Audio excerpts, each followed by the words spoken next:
right, welcome back. And now it's time for us to get into the real discussion here. Before we get into iron politics, let me just take you through the front page of our local dailies. I have got 4 papers, but just to inform you that my guests are already in studio. I have got Crispus Wathimba, an engineer by profession. I usually say that he's so biased towards politics. I mean, that's life. I mean, even in heaven there was politics. Right, engineer? Good morning. Yeah, thank you so much. Engineering, you know, is a political profession also.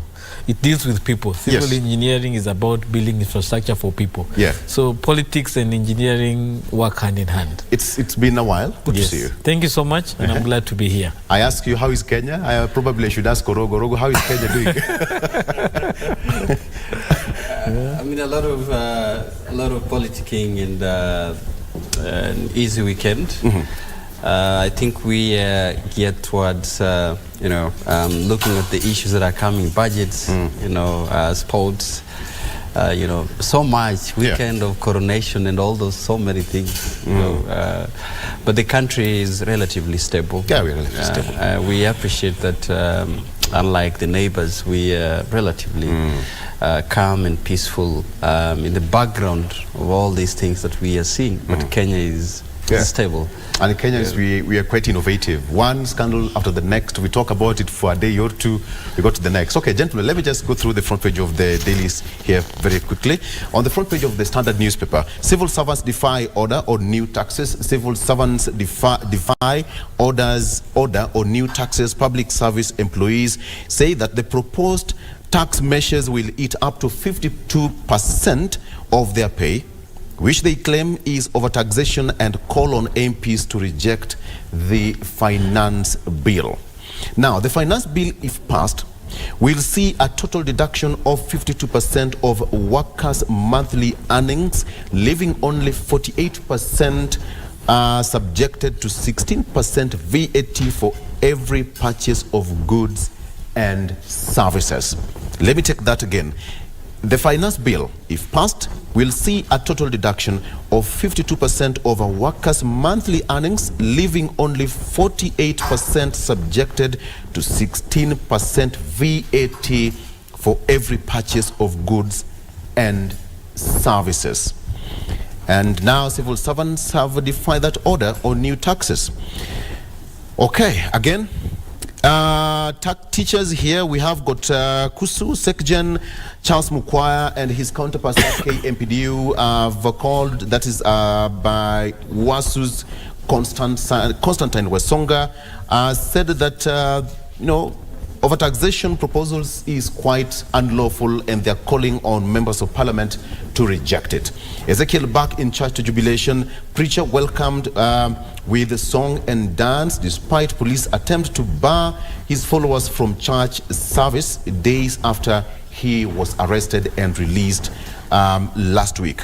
That is on the front page of the Standard. How Dedan Kimathi's 4 children were nearly flown to India for good. The widow had taken her children to Diamond thinking it was a boarding, only to learn later it was an orphanage.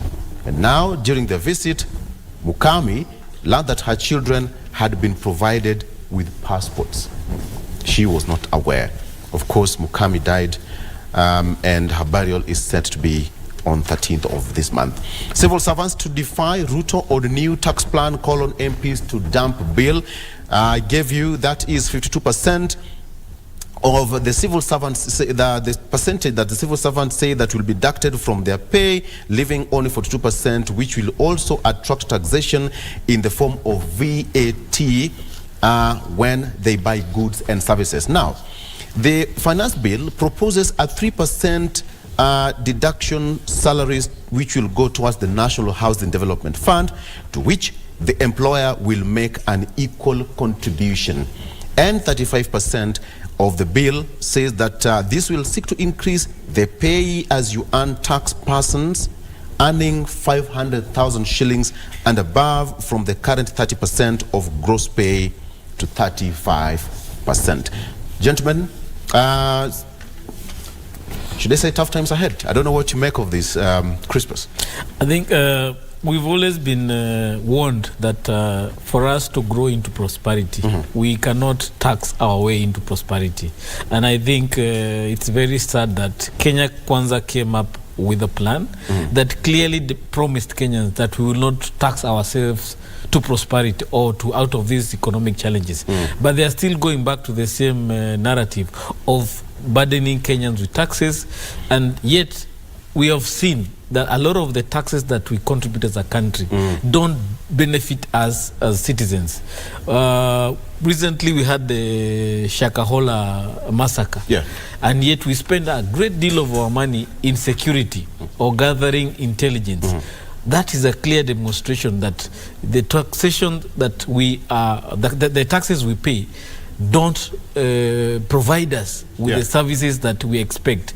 Look at food security. We have a lot of challenges of food security that we are still bedeviling with over the several years. So now to go and now start taxes civil servants and other workers heavily as they have suggested, I don't think it's a good thing. So Kenyans and members of parliament really need to tell William Ruto, find alternative ways, as you had promised, to get out of these problems of bottoms up, that is bottom-up economic model as was promised by the Kenya Kwanza.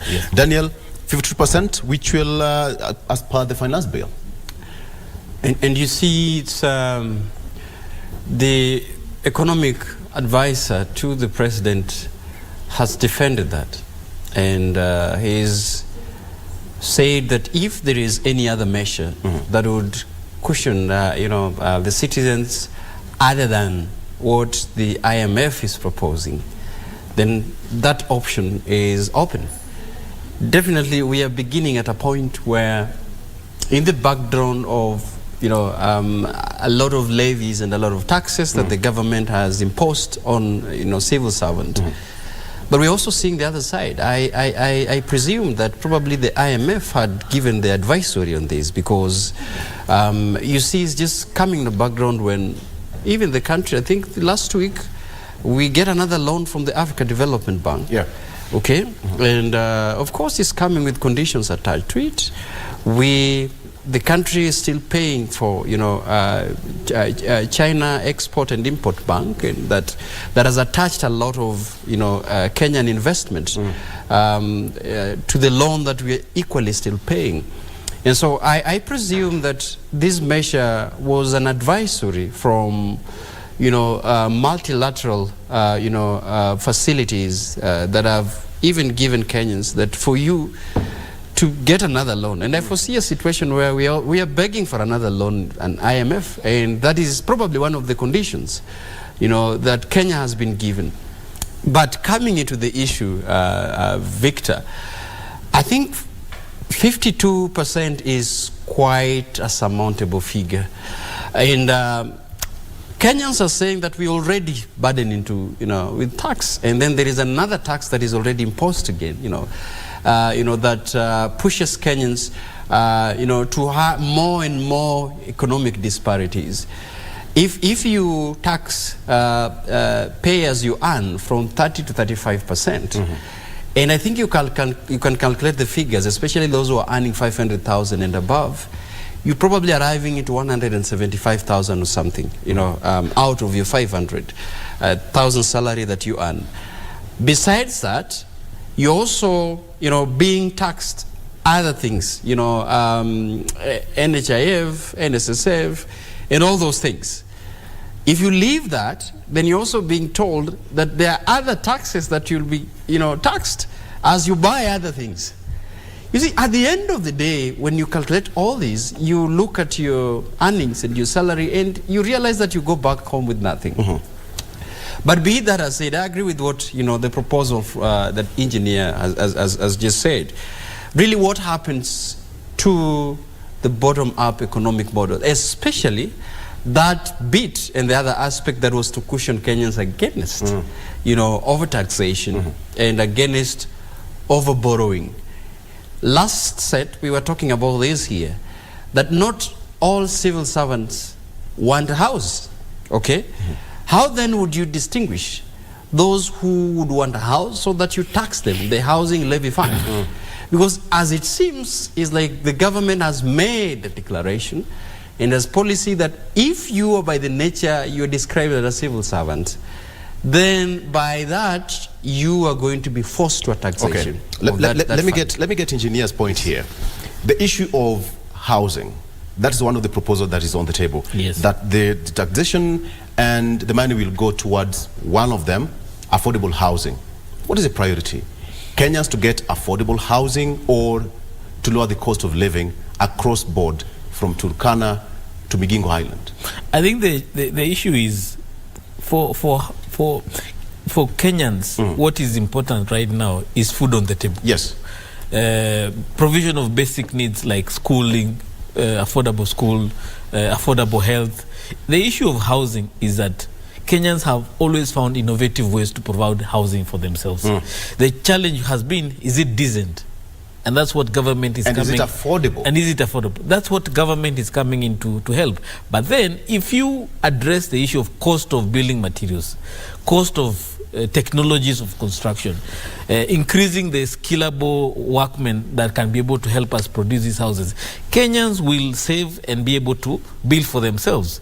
But when it comes to issue of food, for example, when you find every single Kenyan has to go to the supermarket to buy food, and that food is expensive, you as a government, you're supposed to cushion them to help them to be able to access that food cheaply by making sure, number one, they have enough money in their pocket to be able to afford that food, and also, are we producing enough to be able to make sure that the supply is in plenty? The issue of housing, yes, it might be an important issue in terms of catalyzing the economic growth of the country, but it cannot come at the cost of the civil servants and other Kenyans. But the other thing I want to challenge the Hustler government is that you promised us that you will invest money in the Hustler nation. And within 6 months, the Hustler movement will start paying taxes. Can we see those numbers now that these people you have been lending money to in terms of the Hustler fund, what contribution are they making in terms of taxes? Where is that economic output that they have generated over the last 6 months that we have given this the money, so that we can see their contribution towards alleviating tax? Because it's the civil servants of this country that have been paying majority of taxes over the years, and maybe those in the formal employment. But we said we are going to bring those in the informal sector on board so they start paying taxes.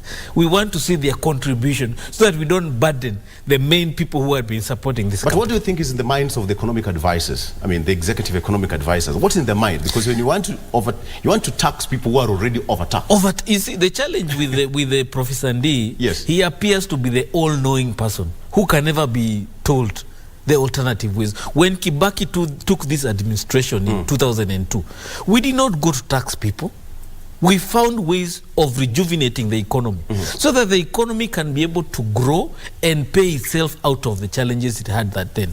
The IMF had already given us very difficult conditionalities in 1992, 1997. We didn't go back to IMF to start looking for solutions. We found solutions within our economy. So there are people within this country probably who are not paying taxes. Can you make sure they pay? There are certain sectors of the economy here that we can stimulate and generate the revenues we require to be able to spur economic growth. But paying, taxing people, burdening people with taxes is not one way. We have so many sectors that can be able to be pushed. We have ways to bring investors, easing the way of doing business, pushing the counties to start generating more revenues within the counties and being more accountable, fighting corruption, and directing resources in areas that where we can be able to spur economic growth. All right, gentlemen, it's a discussion that I want us to continue, but first of all, let's just get into the front page of our local dailies. On the People Daily, safety warning as schools reopen.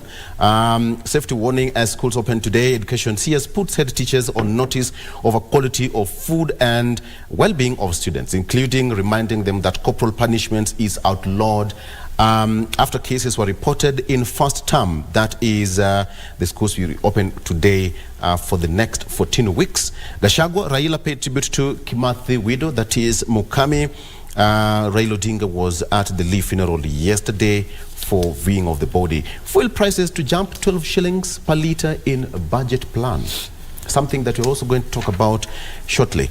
Pomp tradition as Britain's King Charles III crowned at historic lavish ceremony. President William Ruto was among leaders of the Commonwealth who attended that coronation. It's a state duty to settle Mau Mau, Raila tells DP. It's state duty to settle Mau Mau, Raila tells DP, as Azimio leader takes a swipe at Deputy President as family consents to funeral service set for Saturday. Mukami, when she'll be laid to rest. Okay, very quickly on the front page of the Star here, MCS pay campaign, 400,000 shillings, new target. MCS pay per campaign, 400,000 shillings, new target. The county lawmakers presently earn 144,373 shillings monthly, 16% of what governors are paid. And so the ward representatives want independent budgets and ward development fund. This has been a debate for quite some time, raising questions on, we have got devolved units, Daniel, senators, oversight, governors here, we have members of parliament, women reps are also yearning for kit. We also have county first ladies also championing for their independent officers, complete with the budget, and now we also have MCAs who are also looking for the independent budget. I mean, you should also start looking for your independent budget. I don't know, engineer is in a position because he's probably an aspirant. But you see more and more requests for an increase in in salaries and more on to provide facilities for these leaders. Yeah, and you can see. Probably if we could have another cadre of leadership somewhere below probably MCAs, they could have equally asked for some provisions and some allowance. But like I'm always asking is, when we accepted and promulgated the Constitution that given us the devolved units, one of the things we were preparing for is that we were actually also going to decentralize the bad manners in the national politics to the devolved government. That is what you're seeing, where, and you understand the push and pull that took place when we were just having a transition from the national government to the county. When the county, the 47 units, and their bosses, began looking themselves as the chiefs of the counties, requesting for chess cars and, requesting. The times if we had a debate here, when the governors really even wanted to have a flags for the counties and 2 flags and all these things, the privileges that are accorded, head of states and people who are the cadres, of the national politics. But that said, I think it's quite important for us that even as we request for increase on the salaries, and now the members of county assembly want some provision. Do we audit the performance of the devolved units? Yeah. One of the things that I probably propose is that each and every year we have a devolution conference. Would it be a good time for us, before we have this conference, to audit the performance of the units that are given to the devolved system of governance? Members of county assembly are by nature, they are the ones that are defending the county assemblies. They are beneficiaries of the devolved units. Senators, at the national level, in the bicameral parliament we have in the Senate, senators, by the virtue of their representation, they defend the devolved system of government and devolution. And now we have the governors. I think it's important for all these that we audit in the background of the surging wage bill, that the citizens are facing. But this also gives us an opportunity to interrogate our belief system in politics, Victor. Kenyans, and I'm always asking, do Kenyans really understand? Are they consciously aware of, what really happens in the post-election debates? Are they really aware? Because what Kenyans are confronted always with is economic policies that are pushed forward to them. Yeah. For example, Kenyans are just awake. Or that now, to comply. Then it's just to comply. Right now, look at what is happening. Theirs is just confronted with issues of taxation. They have no formula of tracking. Where did this, debate begin from? They're now confronted with the issues of 400,000. The issues is where does this... I think it's important for Kenyans to actually... The internal vigilance that we should actually see, Ram, that we are very active in the electoral period because of campaigns. But what happens post-election period? Are we really also confronted with issues of accountability and measures of public participation, of civic engagement, so that we are not confronted by issues that takes place that really needs us to be very reactive on, as opposed to being proactive, you know, as a citizenry? Let me just give you the figures, Injide, before you get in. What MCAs earn right now? County Speaker earns 525,525 shillings a month. We have got MCAs earning 373,000 shillings a month, and Deputy Speaker 216,563. Now, this is what they want currently. For the Speaker, the County Speaker will now earn 739,200 shillings a month, and now MCAs will jump from 100 to 393,320, and the Deputy Speaker 591,360 per month. Perhaps if you look at what Daniel has just said, theirs is just to give their proposal and policy, then they dump it to the Mwananchi. Kenyans are being overtaxed as we speak. Who is going to foot this? Well, I happen to also have run for the seat of Speaker in Nakuru County. And, so be careful as you speak. And I interrogated these numbers very well with a lot of MCAs. And to be very honest, the 144,000 that they earn, what they take home after the deductions, maybe they got a car loan, the housing loan, probably is 88,000 is what they take home comfortably. And that is not money that you can satisfy your own family needs and still meet the needs of the Mwananchi. Because the Mwananchi on the ground believes this MCA, this person we gave votes, can solve all our problems. There is somebody who will wake up in the morning and go to the MCA's house, and he will not leave that house empty-handed. Yeah. He probably has to be given 200 or 100 shillings to go and solve a small problem. So the MCA is burdened by so many responsibilities from the Mwananchi. And that's why they are coming back and saying, look, yes, we are ready to serve Kenyans, but also Kenyans expect so much from us. So if Kenyans expect so much from us, why can't the Kenyan people, through the taxes they collect, give us a budget or a kitty that we can be able to work with? And I think I want to sympathize with them because the MP has a kitty of 100 million that he can use to be able to solve or to address some of the issues that the Kenyan people come to him with. The senator may not be approached for these issues. The governor already has a whole budget for the county. The president has a budget for the whole country, but the MCA doesn't have.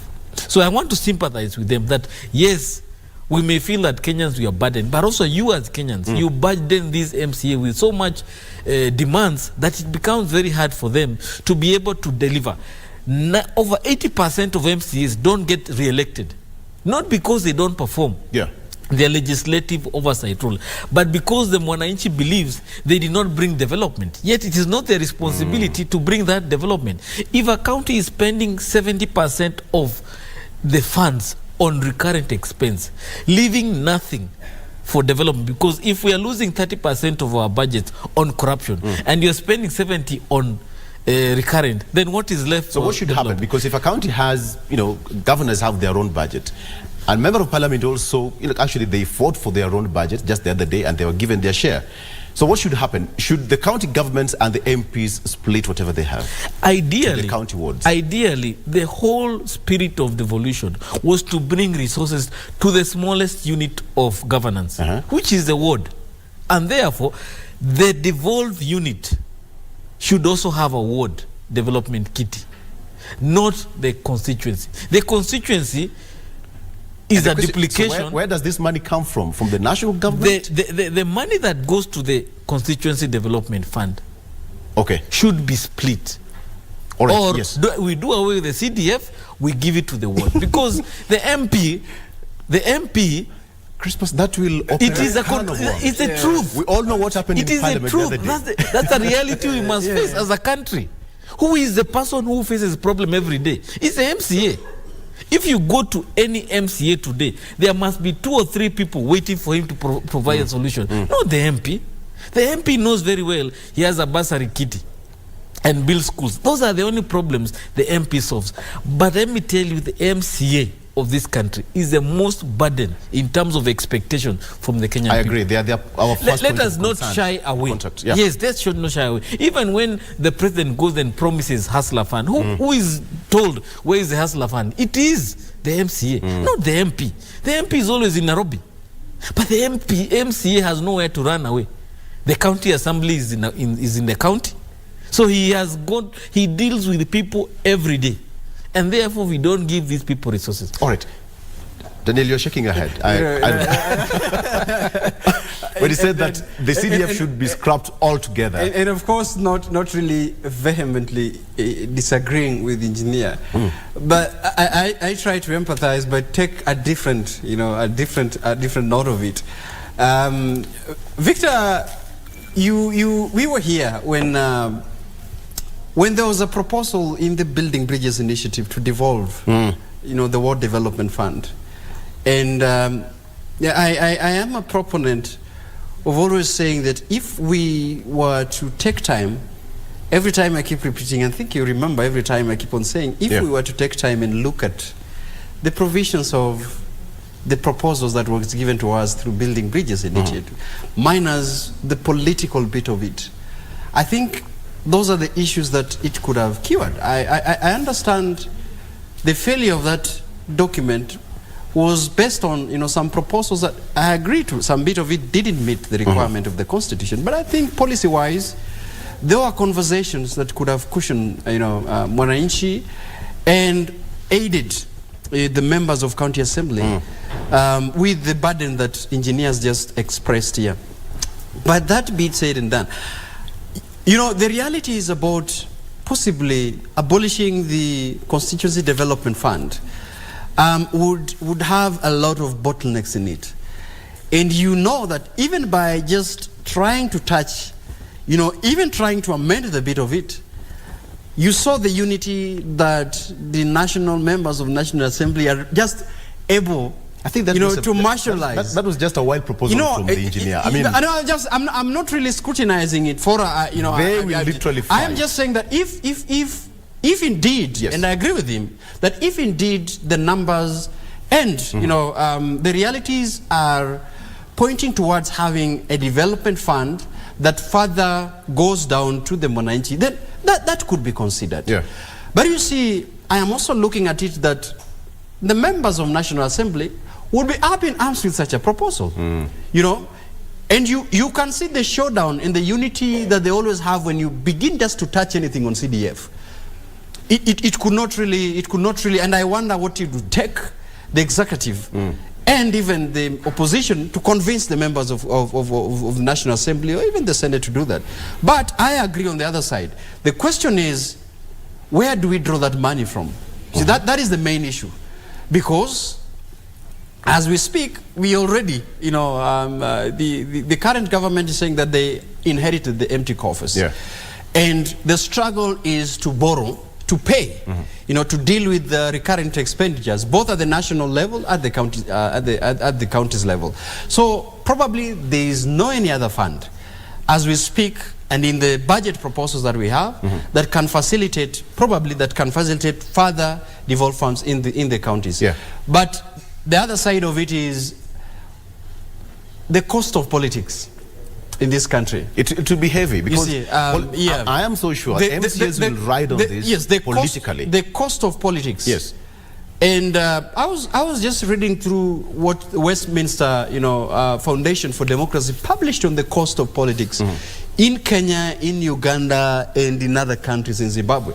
And I think looking at the breakdown of what, from the members of County Assembly to the National Assembly, to the Senate, and even to the national level, what it takes someone to ascend into leadership position, it's really so heavy. And I agree with engineer, because one of the things I keep on saying is, could we be in a position, what policy, what guidelines, what education can be given to our citizens to avoid overtaxing or over-expecting from the people who are running for positions? Because by and large, there'll be, if they give, and if they give in form of handouts, if they give in form of, whatever you call it, expected that there would be a recovery period. And this recovery period probably would be devoid of service delivery. So we really need to begin to understand as citizens that what is the cost of a burdening leadership who are in the period of elections, post-election period, because that vis-a-vis what we would expect them to give service after the elections. I think these are the consequences we are seeing right now. You know, with an engineer you have political background, but then let's talk about the process. If this has to, be achieved, what will be the process? Do we have to, amend some part of the constitution, because CDF is enshrined in the constitution? MCAs are they're also fighting for their own kitty, for the ward development. What would happen? Does it mean that the CDF will be amended? The CDF Act will be amended. The County Development Fund will also be amended, or the entire constitution, or Parliament will also have to take a role in this to play. I want to remind you of something that happened in 2019. Punguza Mizigo. Punguza Mizigo, yeah. Punguza Mizigo, which I was part of, led by Third Way Alliance, had proposed through a referendum that we shall replace the Constituency Development Fund with a Ward Development Fund, over 100 million per ward. We have over 1,450 wards, meaning every year we would be spending 145 billion Kenya shillings towards taking money to the ward levels, meaning, and that money will solve the issues of the devolved functions. Today we have 100 million plus to the Constituency Development Fund. What does it do? It goes to build police stations, chief offices, building classrooms, and providing bursary for education. Only those 4 areas. What does the MCA or the county government require to do? They have 14 devolved functions with no money in terms of a developed kitty. Yet this person at the constituency level has only 4 areas to put this 100 million. Yet the MCA has nothing. It is required to be performing as equal as an MP. So we were saying, if we go through a referendum, and we were there, it's only the MCAs of that time, they failed us by shooting down the Punguza Mizigo bill, which had already got 1 million signatures. It was supposed to be passed at least by 24 counties, and even if it was rejected by Parliament, we would have gone to a referendum. And that's the only way we can be able to change. But if you're going to go through Parliament, it will never happen. It will never happen. What was the feeling from if members Kenyans of Parliament? can go through the BBI initiative, the Punguza Mizigo, or any other initiative led by Kenyans, you can change. So ideally, it should take it a has referendum. to be people-led initiative, because it's the people who are abandoned. Today, 100 million for an MP is only for bursary, for all those things I've mentioned. If we invested in the Ministry of Education to provide free, affordable and quality education, where would there be need for a bursary from CDF? If the IG, who has now an independent budget, can go and build enough offices for his policemen and police stations, where would we need an MP to build that infrastructure? So where will be the need for CDF? But there is a serious need for a kitty at the ward level, because that's where we have health issues, we have water issues, we have road issues, of environment issues. Right now it has rained. All the wards are having challenges of climate change because of the heavy rains. We have food security issues. Those are devolved functions.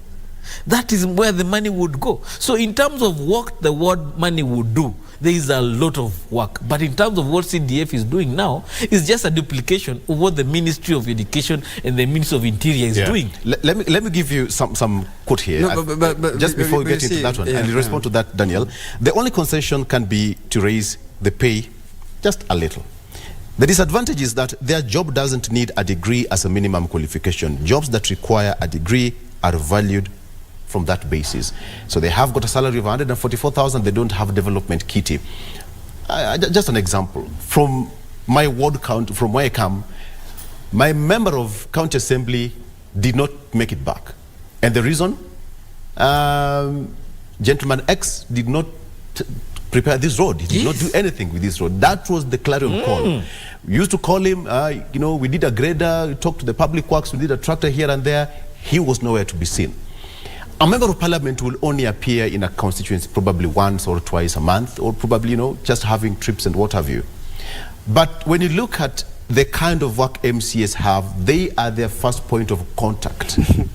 A majority of Kenyans down in Mashinani have realized that the only person who is available, and I will never go to Nairobi to attend Senate meetings and parliamentary meetings, is a member of county assembly. Yes, and you see, by that expression, which is a wrong expression, you see, that is not a constitutional provision of member of county assembly.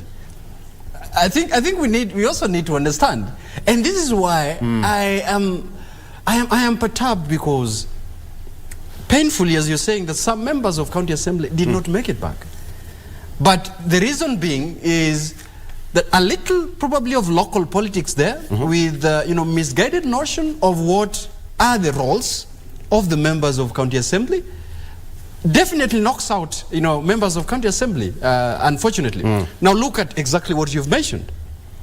Constitutionally, what are the roles of county assembly, members of county assembly? Is actually what does his roles begin in the county assemblies?